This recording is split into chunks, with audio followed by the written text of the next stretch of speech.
Assalamu alaikum, greetings of peace. Welcome everyone to our panel tonight on racial justice. This hopefully will be a discussion and a panel unlike one that you have heard before. I'm really excited because we have some very special guests with us tonight. I'm not going to introduce them. I'll turn it over to my esteemed colleague, Veronica Laizure, to do that in just a minute.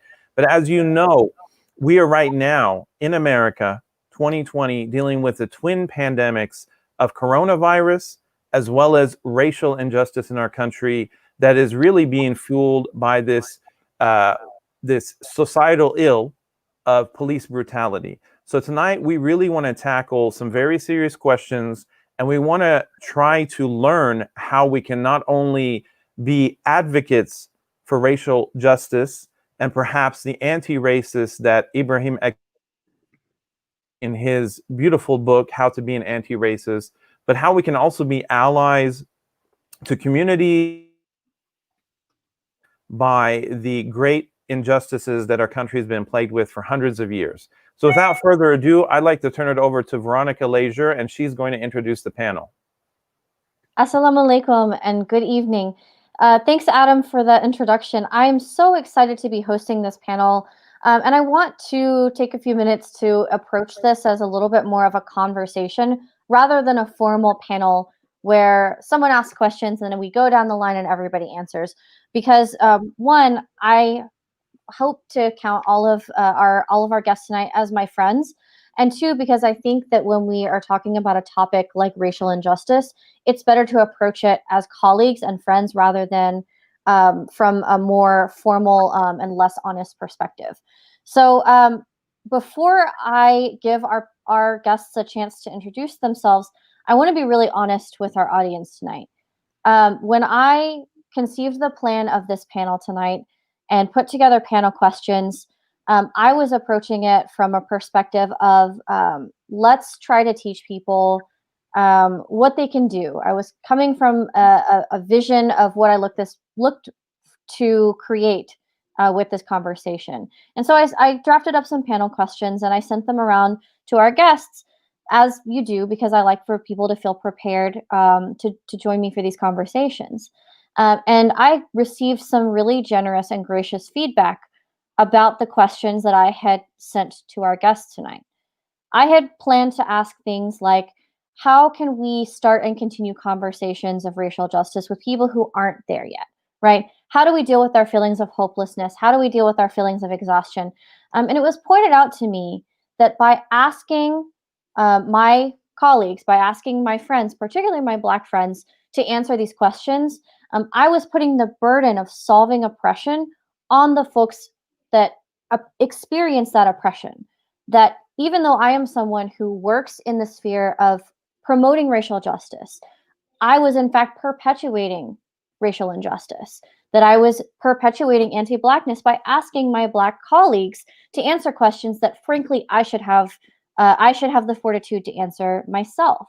And so I want to take ownership for the fact that I did that and remind those of you in our audience that I know you wouldn't be joining us for this conversation if you didn't care. You wouldn't be joining us for a conversation like this if you didn't have good intentions. But good intentions are not enough. Even someone who comes from a background of education and a background of caring can make mistakes and can be blinded by their own lack of experience and their own implicit biases.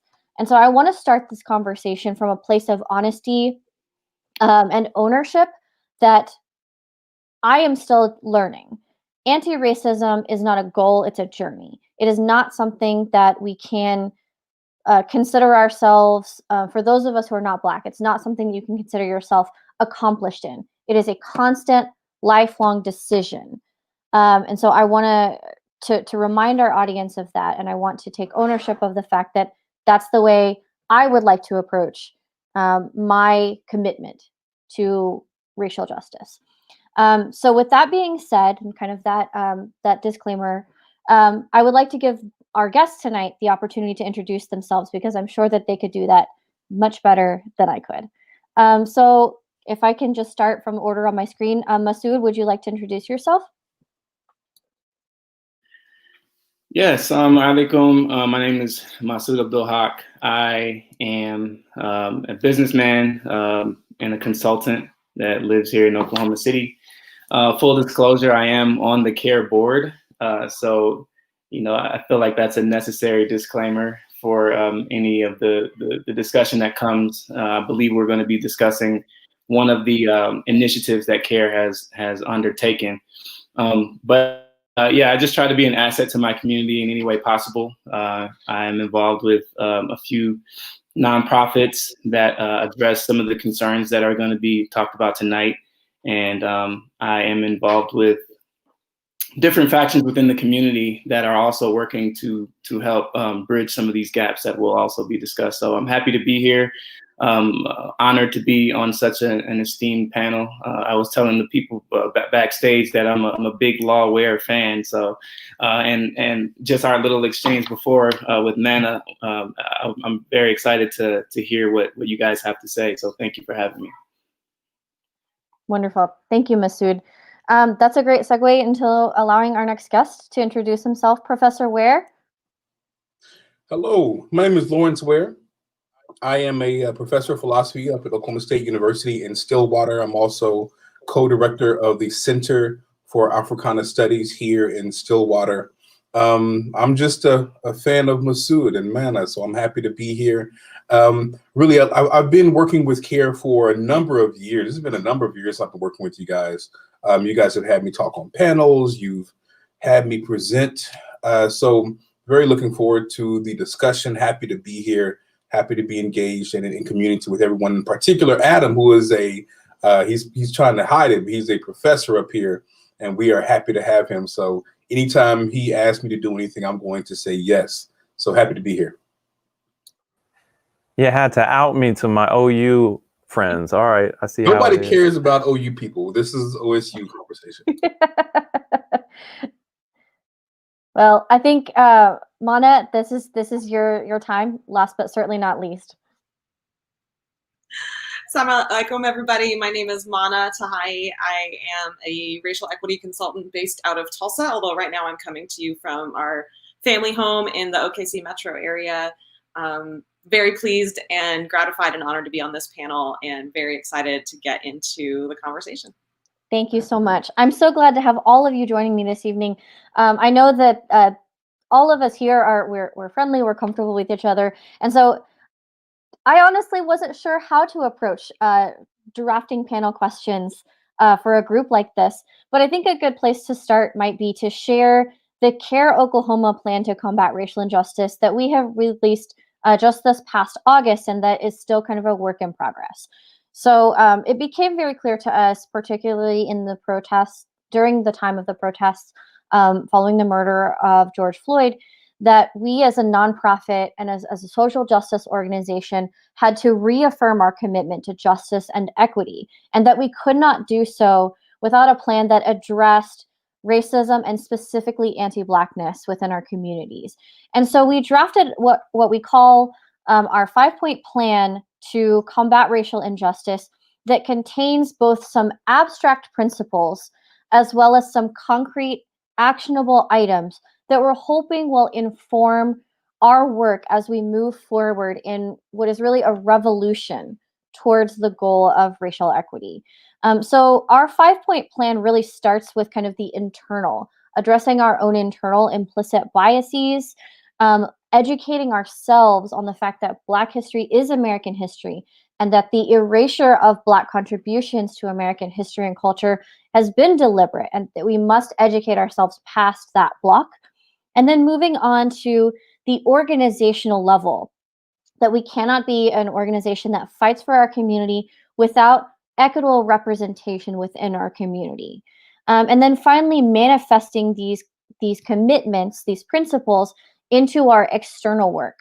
So making sure that every aspect of the work that we do within the community, every time we show ourselves to the community, we are manifesting our ideals and our mission in the realm of racial injustice. But we also recognize that this plan is a working draft.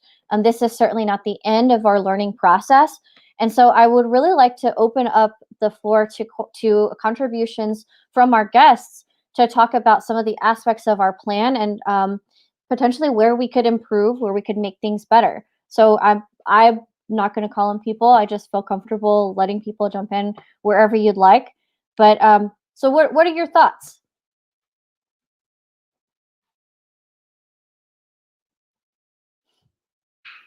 I guess I'll jump in then.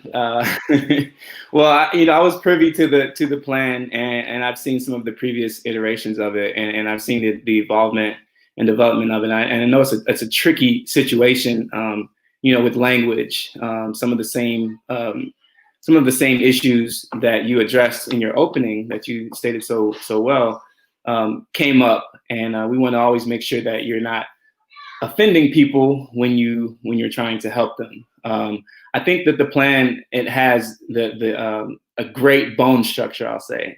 Knowing you and knowing Adam and knowing Lonnie and the work that you guys do, you'll continue to build on that. I think that it has all of the elements of something that is going to be sturdy and something that is tangible.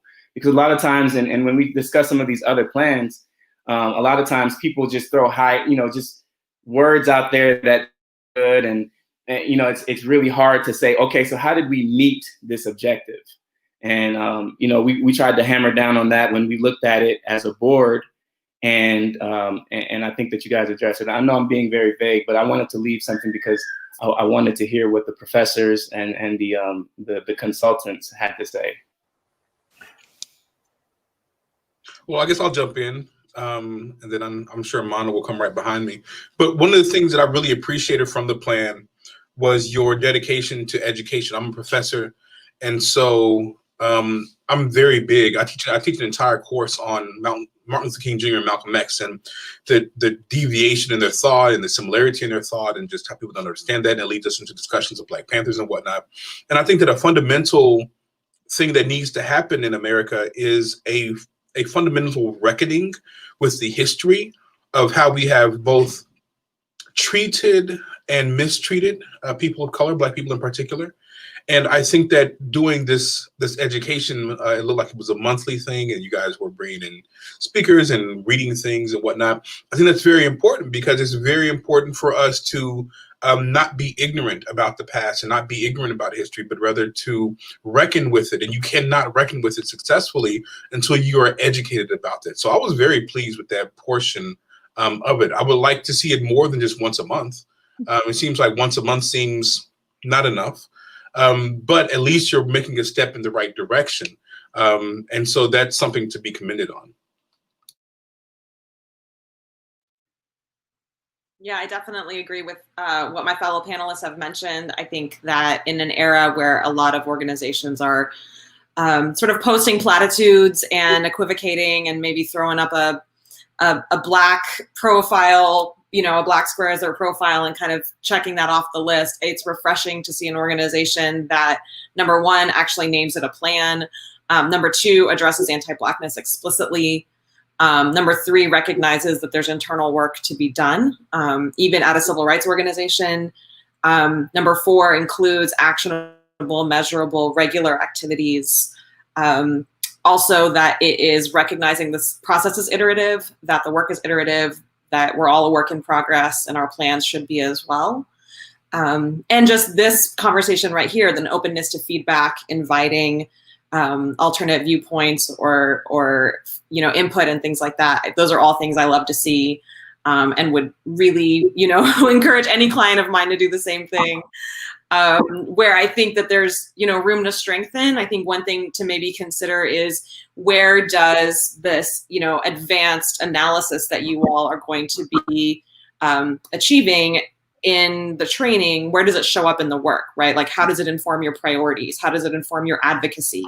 How does it hiring and budgeting and programming, right? Because there's achieving a body of knowledge, there's like increasing your awareness and subject matter expertise, and then they're showing up differently, right? So recognizing that institutions have institutionalized white supremacy unless and until we work to dismantle it. And then that means we operate differently, right? So sort of recognizing this is phase one in what will hopefully be a multi-phase process that will lead to institutional, organizational, structural change. And yeah, so I see a lot that I really like here. And I'll just kind of jump back in and mention that at the same time that this was being rolled out, Adam contacted myself and my wife about working with an organization, with an institution in our city, in our Muslim community, on these very topics. So it's not just, it's not just, you know, he's actually putting the action behind this initiative. And to me, that's always been the impressive thing about Adam and about CAIR Oklahoma in general is that, you know, they're the ones who are going to be working before they put out the words, you know what I mean, as opposed to a lot of other organizations. And that's why I sought them out in working with them.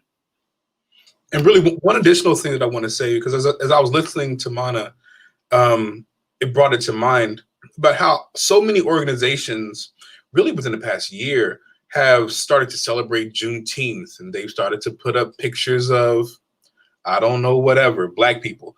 And that tokenism is not a real dedication to change.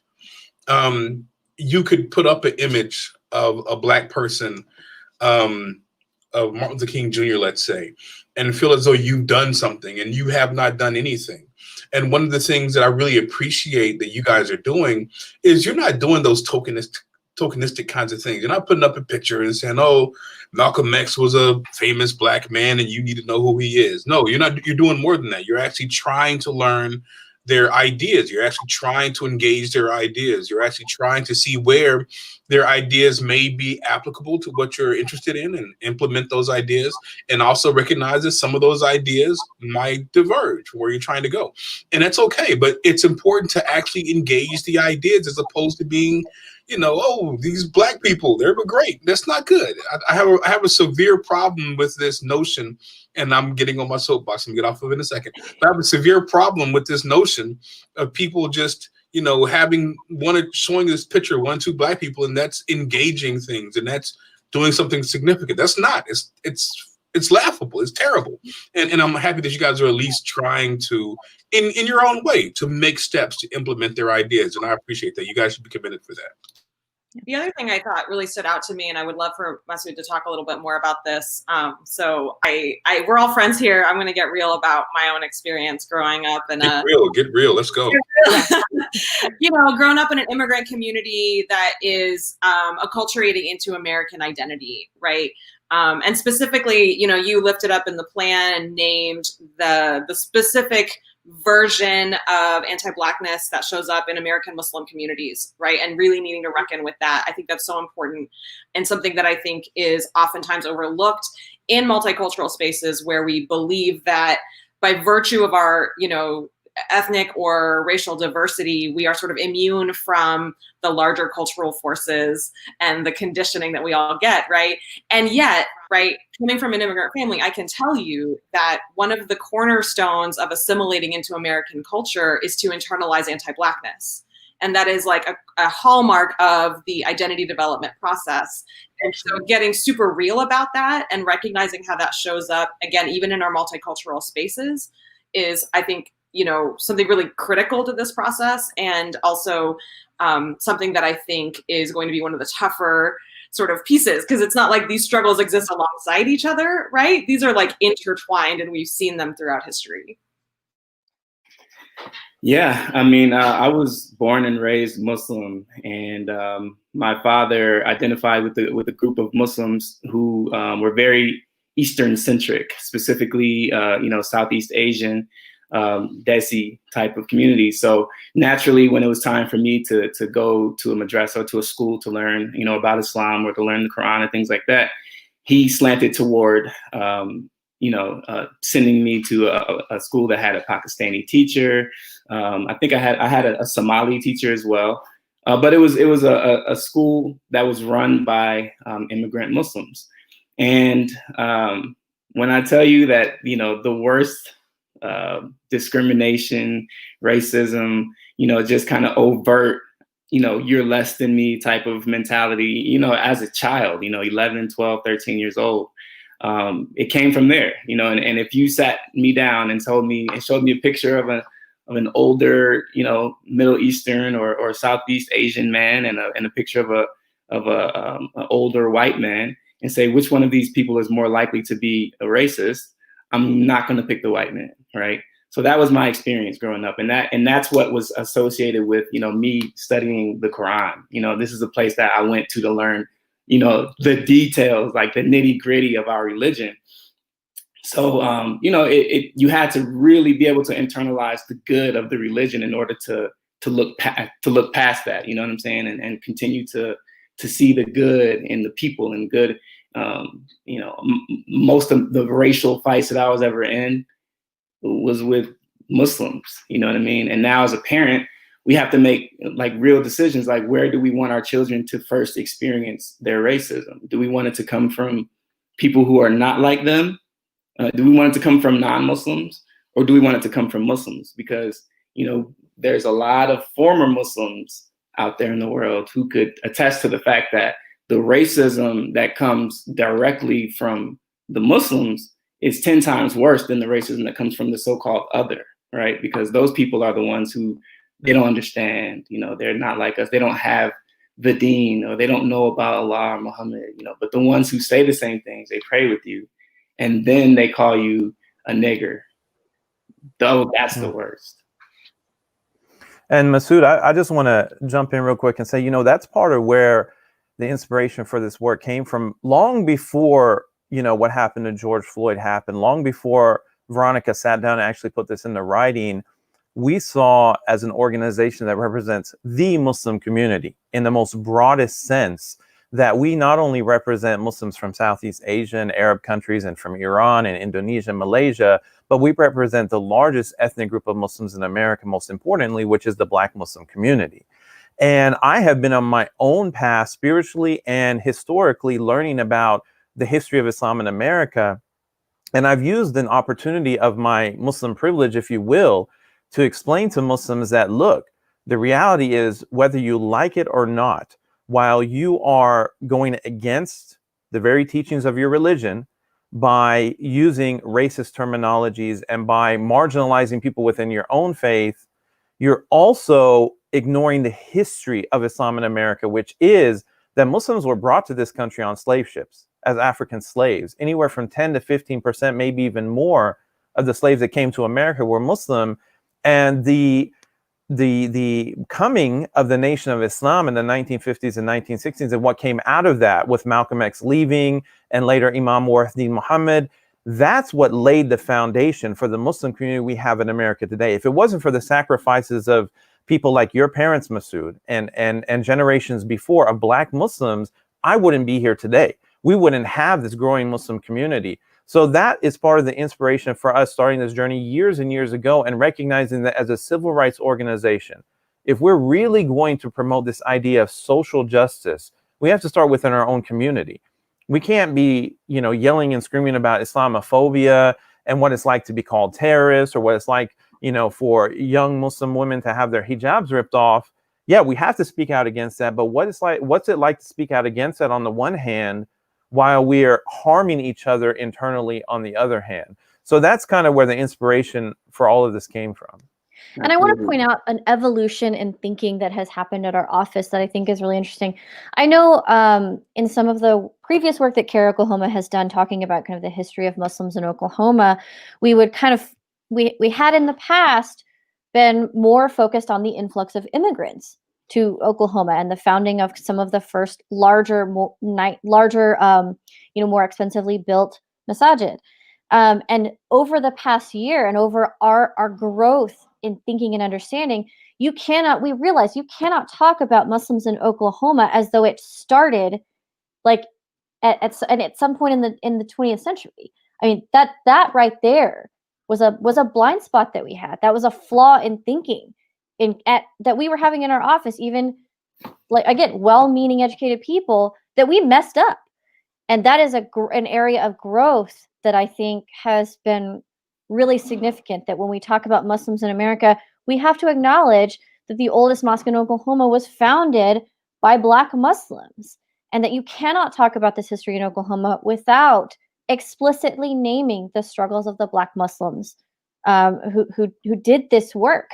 And also another thing that has been sort of teased out over the course of our understanding is that we cannot only frame the history of Muslims in Oklahoma and the history of Black Muslims in Oklahoma as only one of misery.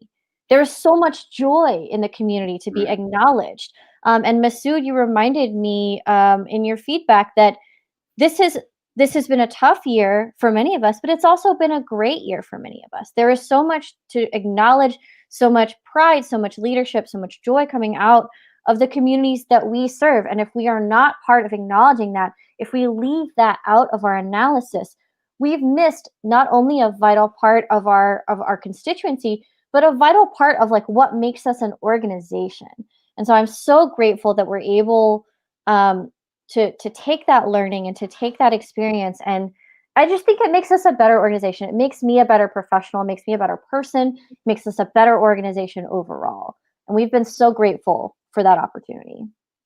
Absolutely. And I agree. And, you know, as the chairman of that masjid now, you know, we understand the need to reach across to, you know, our immigrant brothers and sisters and allow them to reconsider, you know, more collaborative efforts. Adam has mentioned a lot of different things that I think would be great. He's mentioned a khatib swap, you know, for Juma, where, you know, there Imam and Chazi comes and gives a khutbah at Masjid Mu'min, and somebody from Masjid Mu'min goes to Masjid al-Nasr and things like that. And, you know, I do get invited to other masjids in the city to speak and things like that. So, alhamdulillah, I think at the leadership level, we're in good shape with our institutions, with our masjids. Now, unfortunately, the people often lag behind. And as leaders, we have to continue to figure out ways to engage and stimulate the mental growth of our constituents, and make sure that this conversation, it goes beyond conversation. It goes beyond just talking about it, and being able to reflect and show examples of how your actions are impacting your fellow Muslims, right? And your fellow men, your fellow humans. And you know, that's why I do applaud Imam and Chazi and the various leaders across the city.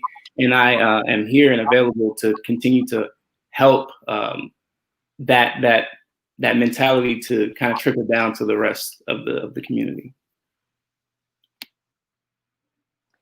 So there are a couple. I wanted to, sorry. If I could, I wanted to segue into something else. You know, we're talking a little bit about community work and dealing with racism on a communal level, but you know, there's something really bothering me lately, and I really want to hear what the panelists' feedback is on this. I mean, right now, you know, we're a few weeks away from one of the biggest elections in our country's history, and we have two white men who get, you know, on the TV screen and on their pedestals and in front of people in their rallies and whatnot, and they want to talk about racism as if they know what they're talking about, as if they've ever experienced it. And I've experienced racism. I've experienced Islamophobia. I've experienced what it's like to be hated against. I've been called a terrorist by a state legislator, but yet still, I have enough courage to admit that I have no idea what it's like to be Black in America. And it really bothers me that we have these two people running for the highest office in our country that feel like they know what they're talking about. And then on top of that, we were hit with this bombshell news, so to say, in the last few days of Ice Cube, you know, one of the most prolific rappers of perhaps all time, and at one time was anti-establishment, right? I mean, with the group's NWA and his own music, would speak out against racism, would speak out against police brutality, and all of the sudden, he's talking to Trump as if that is an appropriate thing to do. So that being said, I'm gonna leave it there. And I just want to hear what the panelists have to say about what's going on in our country right now, and how should we as a public react to that? And then what do we do with this information? I mean, how do we not let that distract us from what we really need to be doing? Do you guys want to go? Because I can go. it's up to you guys. You did. Okay. Okay, I'll start gently, and then I'll get angry later. So, okay, this is probably angry now. Sorry. the history of America is the history. Well, that's not necessarily true. The recent history of America, so past 10, 15, probably 20 years or so, is the history of people who don't know what racism feels like, pretending like they know what racism feels like, trying to get the black vote. That is just what they do. And so Adam, I'm just gonna be honest with you, I don't get bothered by it anymore. I mean, I expect for Hillary Clinton to get up. I expect for Donald Trump to get up. I expect for Bob Dole to get up. I expect everybody to get up if they're running for a major office and to talk to black people as though they understand what we're going through, trying to get our vote. And then I have every expectation that once they get to the office, or lose it, but once they get to the office, to completely forget about us. That's what I expect. That is my expectation. Now, if someone does something substantial, I will be surprised, right? But even with Barack Obama, I had criticisms of him getting into office.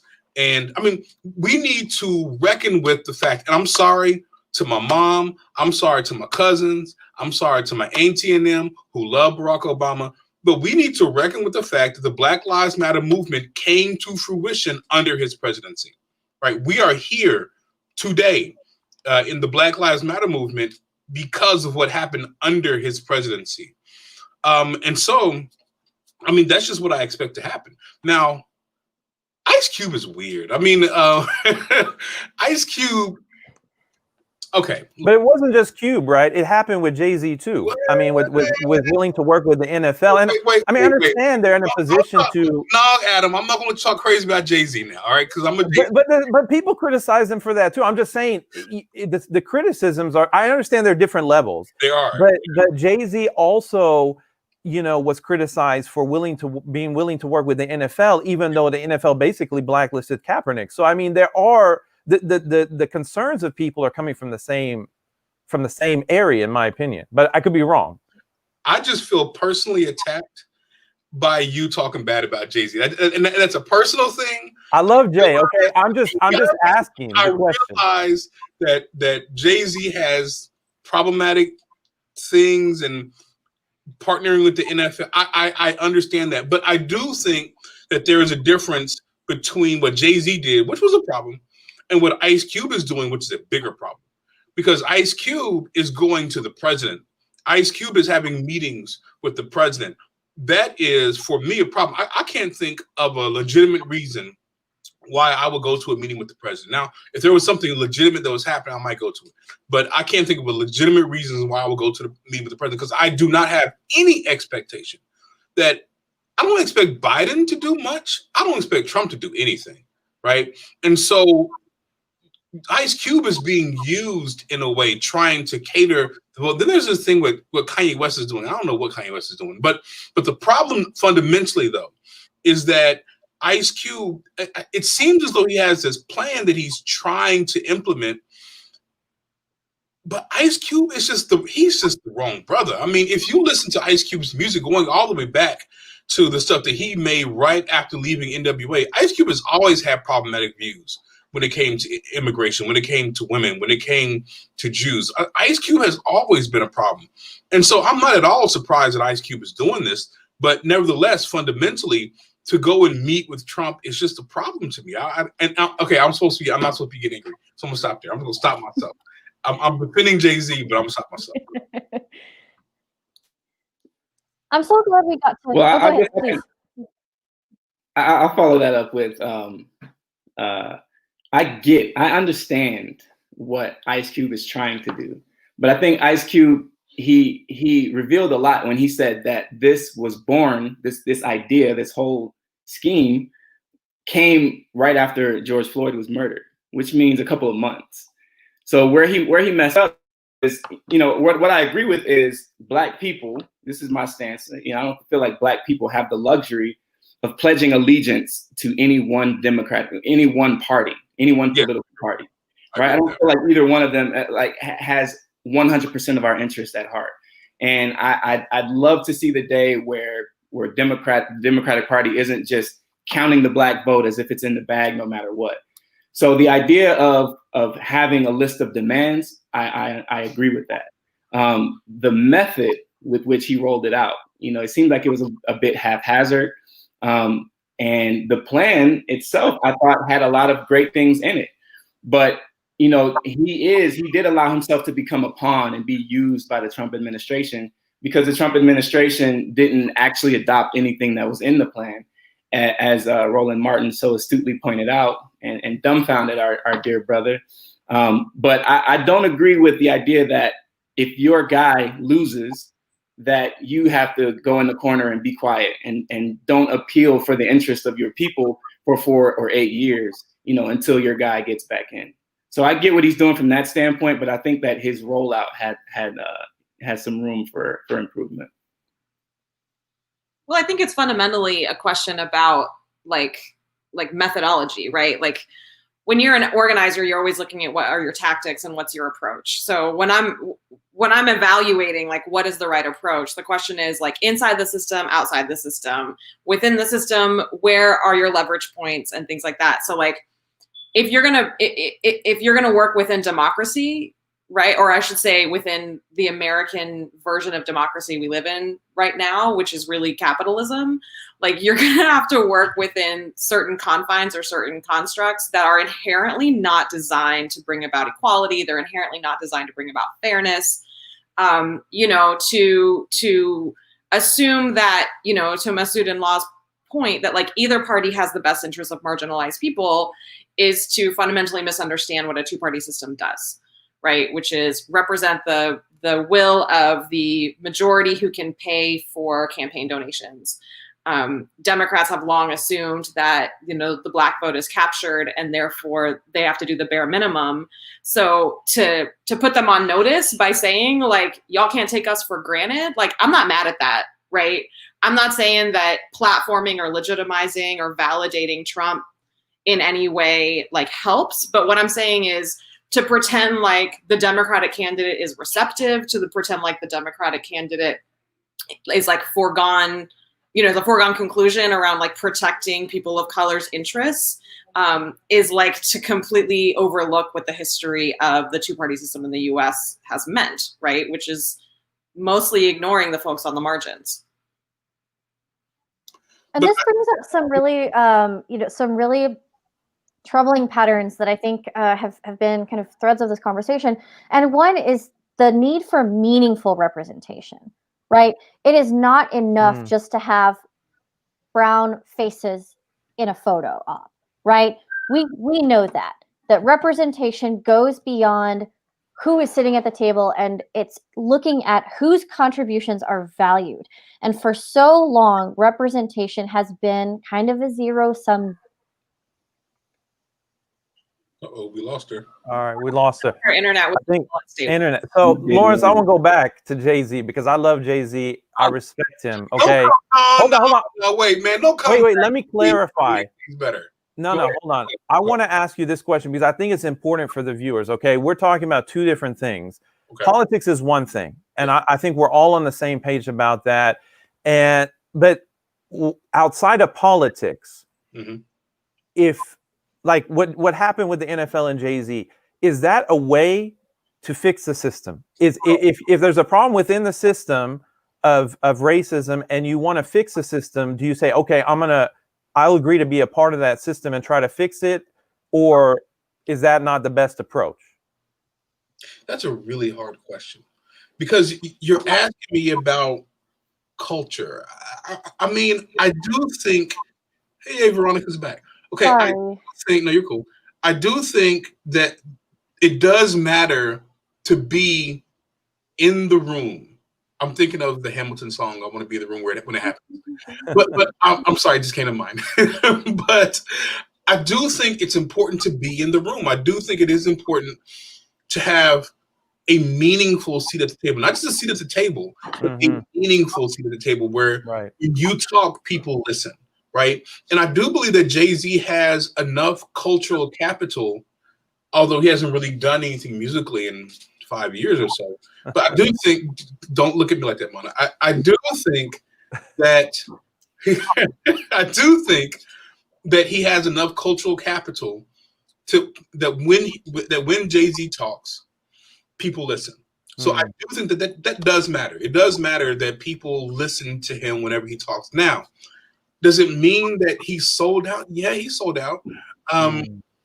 But does it mean he shouldn't have? I mean, I honestly don't know. I mean, I think that people were a little critical, a little overly critical, because you do need to have a seat at the table. Right. Yet it's important to not sell out your principles to get that seat. And it's important that when you do get that seat, that you actually do speak up. And I have the feeling that Jay-Z is actually talking. Because when you look at the turnaround that the NFL has made when it comes to Kaepernick, and when you look at the turnaround that Nike has made when it's come to Kaepernick, I mean, I think that people are listening to him. But he definitely lost some cultural capital by making that decision.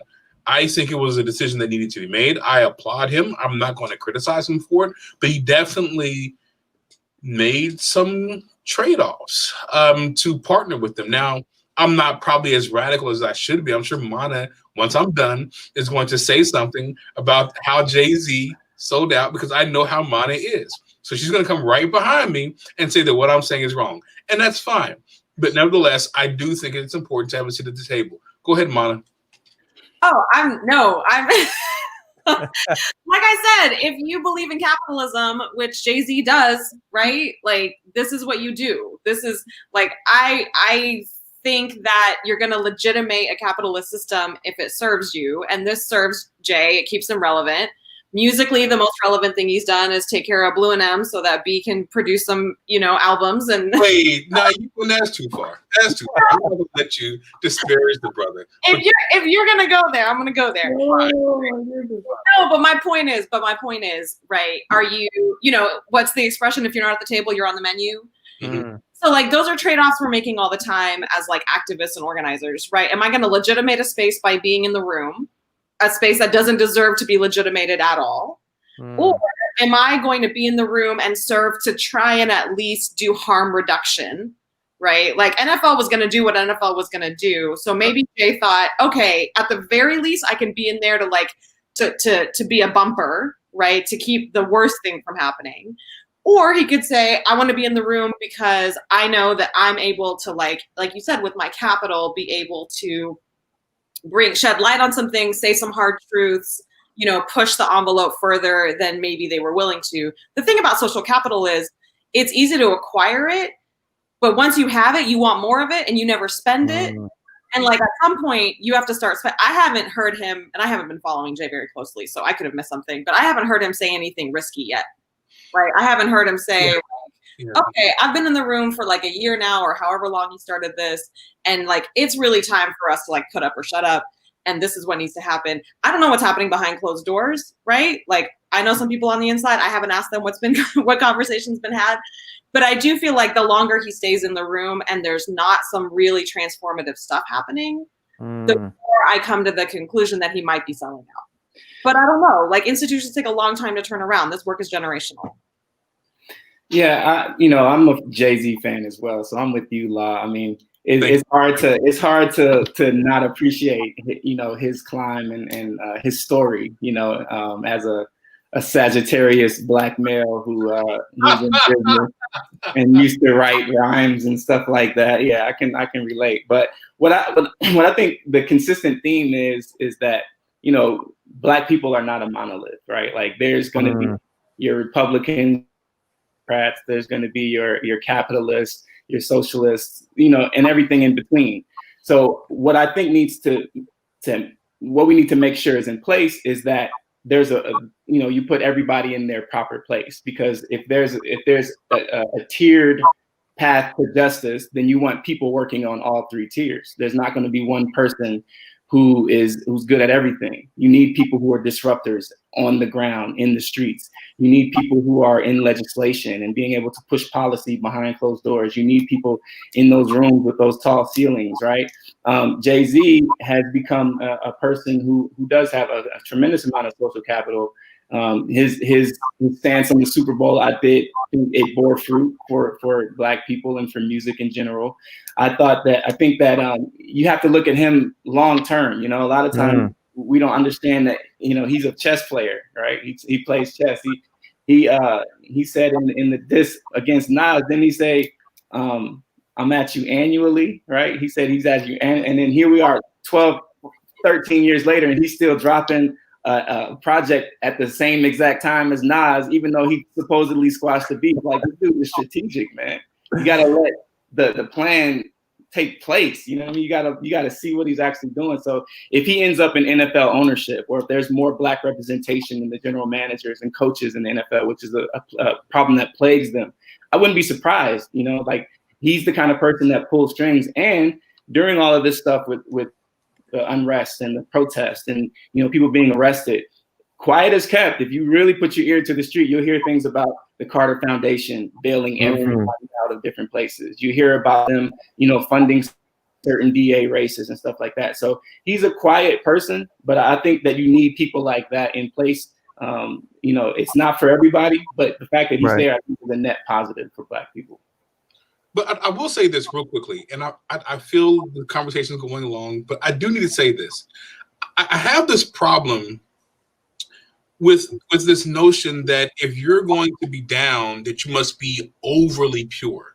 Like, you must be completely pure. You must be completely untouched by capitalism, let's say, or you must be completely untouched and unwilling to come halfway with some people. And that is a fundamental way to lose whatever you're trying to do. Now, there are certain things that you should not compromise on, but where you can compromise, you should be. That's the reason why we don't have another, what is it? What's it called? That's the reason why we don't have another bailout right now. That's the reason why we can't come to terms with Republicans, because there's these things that we want, although it seems like Donald Trump wants to kind of come to terms now that he's going to lose. But I'm sorry, I probably shouldn't have said that. But nevertheless, I just have this problem with this notion that you must be really, really pure. And, like, listen, I'm a radical. But when it comes to political life, I'm kind of pragmatic. I kind of come from that Cornell West school, where when it comes to my individual personal politics, I'm pretty radical.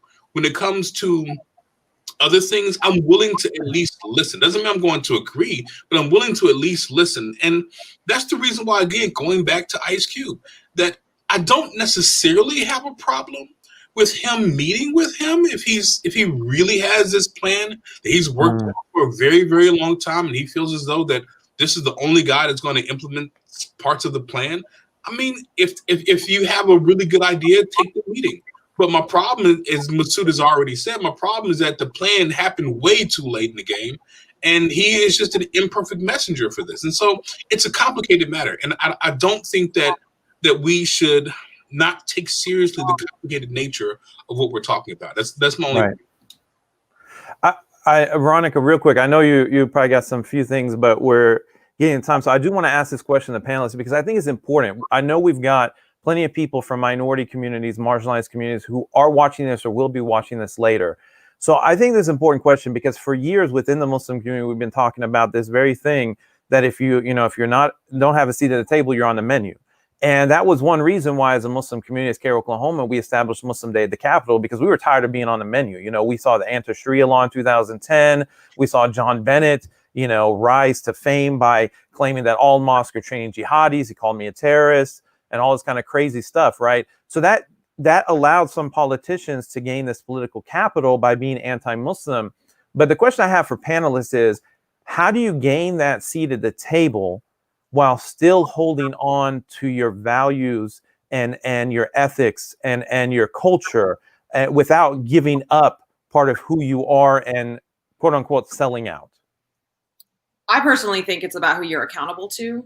And I think that's really important to organizations like CAIR's and others, because I think a lot of times what happens in sort of the nonprofit industrial complex space, or the social justice space, is we start becoming accountable to the wrong people. So like, we become accountable to our funders, when really we should be accountable to our constituents, right? So I think it starts with, as a leader, like, our responsibility is to build community power, right? To lift up the voices of people who have been historically silenced. But then the power of community, if you're building community power, right, should be able to then hold you accountable if you start to deviate from those values, right? Because we know power corrupts. So it's not a matter of if, it's a matter of when, right? So do we build in mechanisms where we can get, honest feedback where we can, actually engage people realistically, not, in that tokenizing way that you mentioned earlier. But like, if you're going to be engaged, you need to have an anchor that holds you, it keeps your integrity intact. And a lot of times that is, in my experience, being connected to and accountable to the folks whose interests you are ostensibly there to serve. Powerful. As a business person, I kind of study a lot of different successful businessmen, and one of the ones that comes to mind, and one of his philosophies right now is Ray Dalio of Bridgewater and Associates. He has this concept of radical transparency, right? So it comes to a point where if you're just radically yourself and you're radically expressive about how you really feel about a situation, and you're not always trying to put on a face or put on a front or assimilate, that eventually people come to respect you more. So when you're at those tables, and you're your actual self and you're able to express yourself in a way that is constructive, I think that they'll understand and they'll start to value the contributions that you make. I mean, if you have to deserve the seat. You can't just be because of what your ethnic background is, or whatever the case may be. But if you're sincere and you're truthful and your work reflects your values, I think that either you're going to continue to rise within that group or you'll be cast aside. But if you are true to yourself and you're radically transparent in that way, my experience is that people may not necessarily agree with you, but they respect you, and that way what you represent is represented well. One of the things that I really kind of think about often, and I encourage people that I work with, whether it be people in my classroom or if someone brings me in to do a talk or something like that, one of the things that I think that people need to kind of really think about it, they don't think about this because I'm a philosopher. And so I think about weird stuff all the time. But one of the things that people need to really think about is, what is it that is what am I willing to compromise on? Like, what do I believe? What are the fundamentals of what I believe, right? And once you understand what your fundamentals are of what you believe, then you can begin to kind of talk about where you're able and willing to compromise. Because if you don't know what you believe, then you'll just go with the wind. You'll just go wherever it is. And it's very important to have a firm grasp on what you genuinely think. So, for example, with me, when it comes to racism, when it comes to sexism, when it comes to homophobia, I'm incontroversial. I'm not going to bend on those issues. So I don't care what table it's at. If they're talking homophobic ideas, I'm not there. I'm not coming to that table. So those are the fundamental core things that I am, that I believe. If we're talking about capitalism, I mean, let's talk, right? Because we're all capitalistic to some degree, some more so, some less so, right? Because we have Masood in the suit, and me, I'm in a sweatshirt, and so clearly he's more of a capitalist than I am. But the point is, nevertheless, that there are certain things that I am not going to be willing to flex on. There are other things that I'm willing to at least listen to you on. And it's important to know yourself. It's important to know whether it be your organization or whether it be yourself as an individual. What are the things that you're willing to flex on, and what are the things that you're not willing to flex on? And that, I believe, is a starting point to begin to talk about how do you get this to the table, and two, how do you do it without selling out? What I think I've been facing from the folks that I work with, and even from my own family, because I'm Asian, but I'm adopted. My adoptive family is white. My sister is white. And so a lot of my early experiences with racism were through the lens of my proximity to whiteness, that I benefited a lot from my closeness to whiteness, and was not equipped with the tools to understand what racism looked like because of it. And so now, it being 2020, and with the fact that we are living through a pandemic and we are seeing every day you have a device in your hand with the computing power to send somebody to the moon and connect with someone across the world in a fraction of a second, right? And what people are using that power to do is, on the one hand, to spread misinformation and to do harm, but on the other hand, to connect, to try and learn, to try and reach out beyond their own personal experience. And so my white family members have been going on this journey of, we did not know how to talk about this when you were a child, and now we're trying to figure it out. Interesting. And associated with that journey is exhaustion. You know, right? I get communications from the white people that I do kind of these workshops and that I do these trainings with, that this is all so much. It all just feels like so much. And, you know, we are able, you know, we in this conversation are equipped in a way that a lot of folks aren't. And so if there's one thing that I have learned that helps me when I feel overwhelmed, my colleagues when I feel overwhelmed, and that helps keep me centered on this journey, is that you do the best you can with what you have in the time that you have to do it, right? And just those simple things. And sometimes that is radical acts of protests and demonstrations, it's donations, it's running for office and working for candidates. And sometimes it's just knowing when to shut up. Sometimes shutting up is a radical act, right? And watching people in my life learn to ask themselves, does this need to be said right now? Does this need to be said right now by me? You know, and learn how to actually learn. That has been transformative for so many people. And so if there's one thing that I think has come out of this that has been amazing, is the fact that people are relearning how to learn. They're relearning how to learn through the lens of racial justice. So I would like to invite all of our wonderful guests to wrap things up for us and to give us some last thoughts, because we are running into our time limit and it is Sunday night. So please, in no particular order, feel free to give us what is the thing that you want us to leave with today? Well, I'm going to go first because I don't want to be in the unenviable position of following either of those other two people. So I'll keep it short and sweet. I, again, appreciate you guys having me and tolerating me. And hopefully we learn together. I learned a lot, you know, just now from listening to you, Ronnie. And, you know, everybody's openness is refreshing. You know, as a Muslim man, you know, obviously, we tend to be more conservative because our deen requires it. As an individual, I never felt the need to legislate my beliefs on somebody else. I feel like if our actions are beautiful enough and we're consistent enough, then it'll attract who is supposed to attract. So, you know, having that balance, you know, even though I'm conservative, I don't expect everybody else to be that way. Is key, and I think that balance is always going to be what unites us and what keeps us on the straight path and on the way to you know, a better America, and that's what we're all here trying to figure out how to do. All right, that's all. So I also want to go next, so I don't have to have the last word.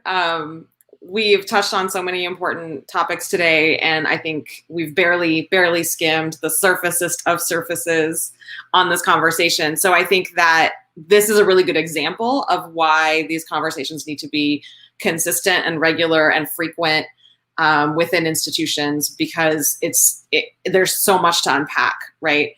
What I do want to mention, because I failed to talk about this at the beginning, is that as lovely and diverse as this panel is, I also want to acknowledge that there are voices missing from even this conversation, right? Most notably, the voices of Black women who experience a certain kind of misogynoir that none of us can speak to. And so I'm going to lift up one of the Black women who I think has taught me a lot about this work, specifically in Muslim communities, and it's the executive director and founder of Muslim ARC, which is the Muslim Anti-Racism Collective, and that's Marguerite Hill.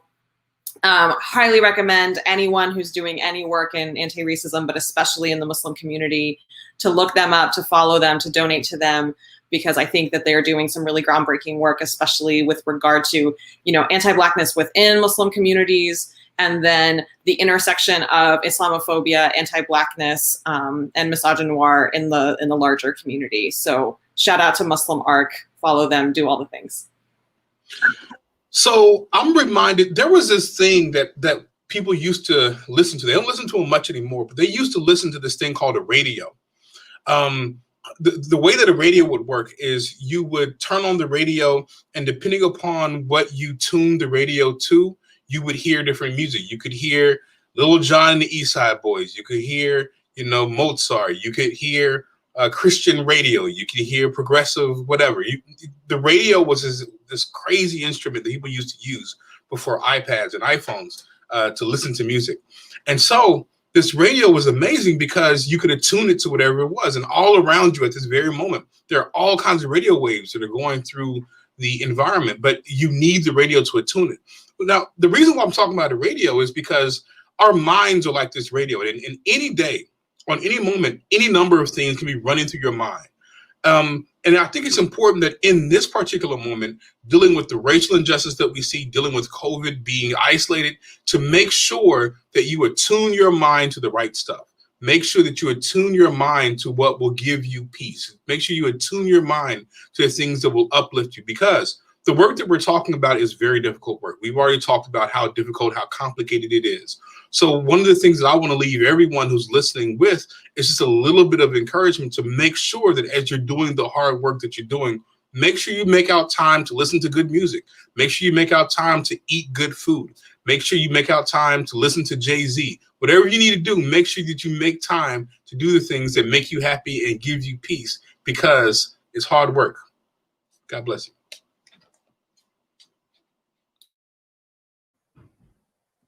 Well, I don't know how better to wrap things up than with that reminder. Thank you all so much for being with us tonight. This has been a phenomenal conversation that I hope we will be able to repeat and add more voices to the conversation so that we can continue to build on the work. And I've been taking notes of all of the thoughts that you've given us and the feedback that you've given us. And I think we can only do the best that we can with what we have. And that's what we're trying to do here. And we are so blessed and fortunate to have your wonderful minds and your wonderful contributions to aid us in that work. So I will turn things back over to our host, Adam, to wrap us up and sign us off. Thank you so much, Veronica, and thank you to all our guests for being here tonight.